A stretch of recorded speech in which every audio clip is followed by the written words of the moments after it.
Olá e bem-vindos a mais uma entrevista do ECO. Vem aí o Orçamento do Estado para 2024. Mas o que é que vai mudar ao nível dos impostos sobre o património? Para nos explicar, temos hoje connosco Bruna Melo, partner da EY. Muito obrigada por ter aceitado o nosso convite. Antes de mais, o que é que seria benéfico que o Orçamento do Estado tivesse a nível dos apoios sobre o património?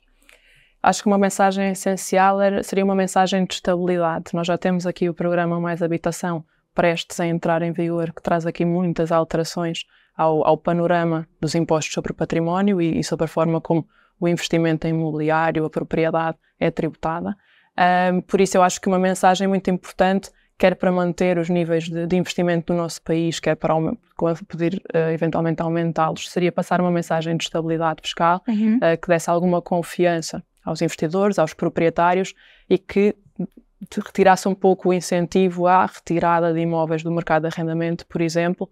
Por isso, à margem deste programa Mais Habitação, seria relevante que o orçamento não mexesse com aspectos fundamentais da tributação do património. Essa seria uma mensagem importante. Mas, como diz, há o pacote Mais Habitação porque há uma crise neste mercado. O enquadramento fiscal pode, de alguma forma, dar um contributo, não sei, através de alívios, incentivos, para que essa crise seja resolvida?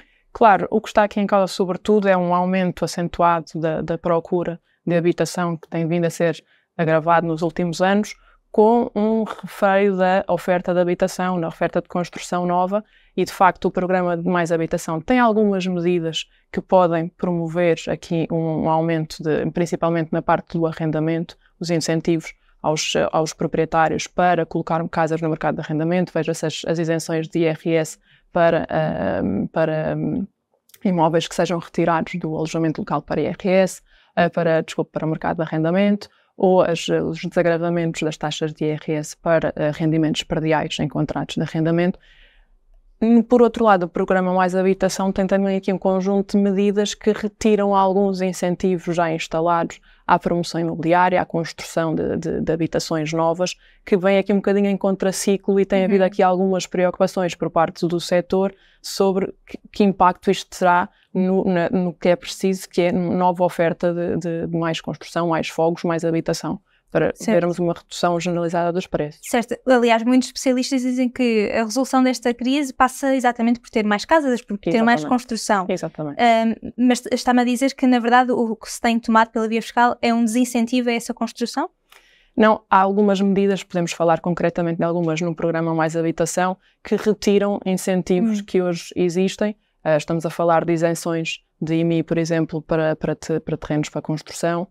Estamos a falar da redução da taxa do IVA, do IVA reduzida de 6%, que é eliminada para projetos de construção nova. Por isso estamos aqui a falar de um aumento dos custos de contexto, custos fiscais, que podem, de alguma forma, quanto a alguns projetos, retirar um incentivo ou a viabilidade económica e financeira desse projeto avançar, e estamos a falar de projetos que podem trazer fogos relevantes ao mercado habitacional.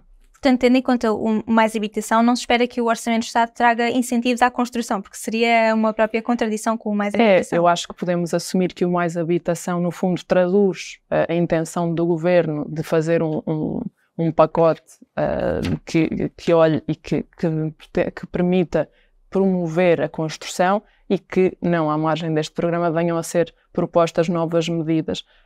Se forem medidas positivas, eu acho que podem ser vistas com bons olhos, mas não antecipo que haja um programa paralelo ao Mais Habitação, que foi objeto de uma consulta muito alargada e uma discussão muito alargada.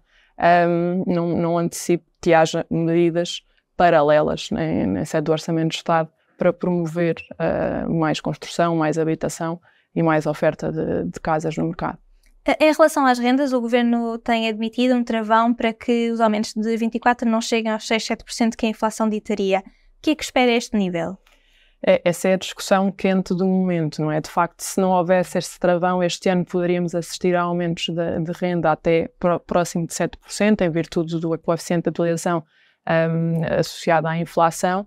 O Governo já veio a manifestar que está a estudar esse tema para propor aqui uma solução que, por um lado, não desincentiva os proprietários de colocar ou de manter as casas no mercado de arrendamento, mas que, por outro lado, não crie situações de ruptura social. Por isso, podemos estar aqui a discutir o montante de um travão aplicável 2024, que em 2023 foi de 2%, ou medidas alternativas de apoio aos inquilinos, sendo certo que os proprietários já são hoje compensados com desagravamentos fiscais pela perda do rendimento que têm, por isso será importante também confirmar que para 2024, e assistindo-se e confirmando-se esse travão, que esses apoios e compensações aos proprietários se mantêm.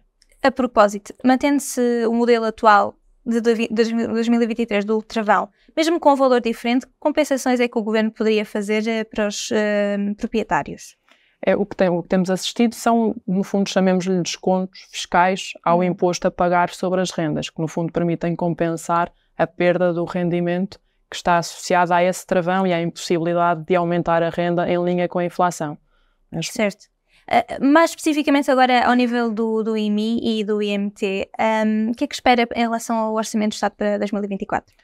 Olha, seria muito interessante que aquele agravamento que foi imposto pelo Governo no Orçamento do Estado para 2021 das taxas de IMI e de IMT para investidores que adquiram ou tenham a propriedade de imóveis em Portugal, mas que sejam controlados por entidades nas que chamamos jurisdições paraísos fiscais, que seja revisto quanto ao seu âmbito de aplicação. Nós estamos a falar aqui de um agravamento que pode ir até 25 vezes de agravamento de IMI e de uma potencial duplicação do IMT na compra destes imóveis, e estamos a falar de imóveis que podem ser fábricas em operação, hotéis, parques logísticos, prédios residenciais, que no fundo têm onerado e têm motivado decisões de desinvestimento por parte de investidores que têm organizado os seus investimentos através de estruturas neste tipo de jurisdições, ou, por exemplo, países do Golfo, investidores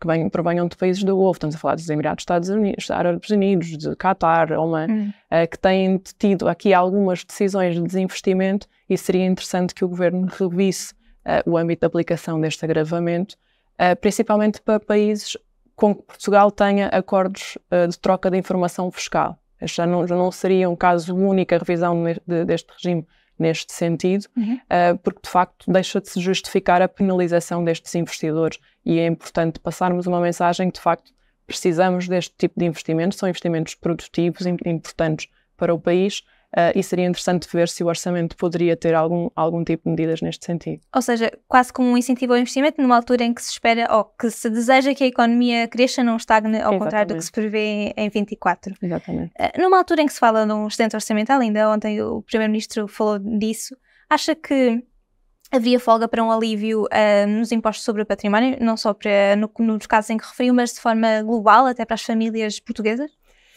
Vemos algum alargamento das isenções nas aquisições de imóveis de valor mais reduzido para agregados familiares com rendimento tributável também reduzido.